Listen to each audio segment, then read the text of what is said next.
Hello and welcome back to LFC Transfer Room. Now, you might not recognise me, but my name's Kurt and I'm new to the team, and what better way to get started than to look at the Liverpool players that have been bossing it at Euro 2020, and the best place to start is Andrew Robertson.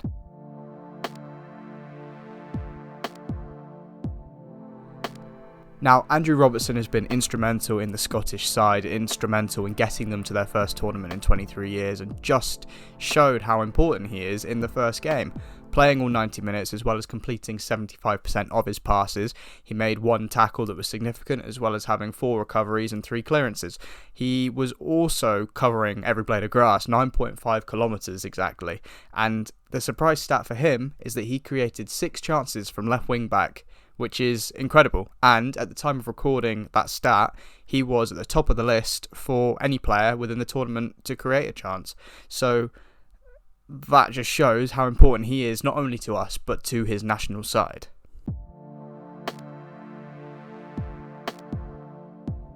Moving to La Roja, and we go to Thiago Alcântara. Now, what a magician, what a man to have in your midfield. He was impressive in his little cameo that he had, only 24 minutes because he was subbed on very late on. And I think in order to get the best out of Thiago, you need to have him playing that full 90, or at least from the start, to have a feel for the game and know where he can best put himself.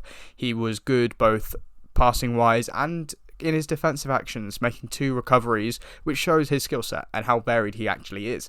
He didn't quite show what he can do in the attacking sense in creating any chances or any key passes, but he covered 3.4 kilometres as well as having a healthy 83% pass completion. I think something that Spain need going forward in order to try and progress within the tournament is to have him starting games and to dictate the tempo from the very start.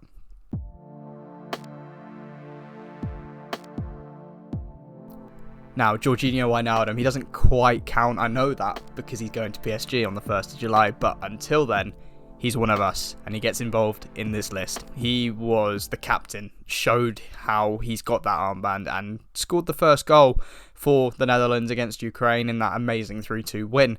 He covered 9.4 kilometres as well as having 96% passing accuracy. Now, that is his standout stat, as he was in the 0.01% of players to achieve that percentage, which is incredible. And moving to PSG, I think, gives him another chance to show what he can do in midfield.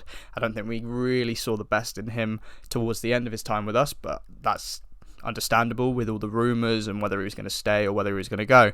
And I think he's going to be very important to this Netherlands side if they look to go really far and deep into this tournament.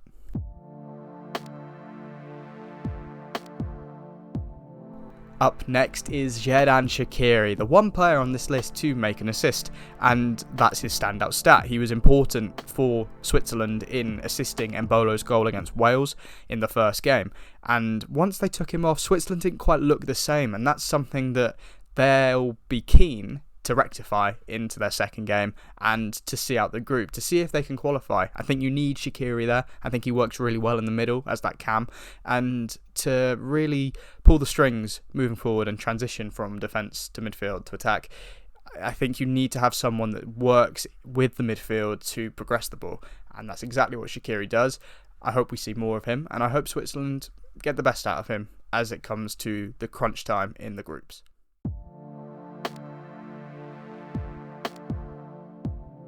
Up next on our list, we've got Diogo Jota. A little bit of a mixed bag in terms of how he performed for Portugal in their first game against Hungary, coming in off the left-hand side and acting as a Raumdeuter, someone that invades the space, investigates the space, comes inside to act as another attacker and a more forward line option. You look at how he could have had a couple of goals himself, had 2 shots on target saved by the keeper, could have set Ronaldo up for one of his goals, opted to shoot, which I don't think Ronaldo was too keen on, but I'm sure they'll rectify that moving forward. Portugal look a very strong outfit, and Jota helps with that. And I think that getting the best out of Jota gets the best out of everyone else in that Portugal side. So his standout stat is having 2 opportunities to score. As much as they didn't go in, it still shows he's getting in the right places, coming in off the left flank and moving more centrally.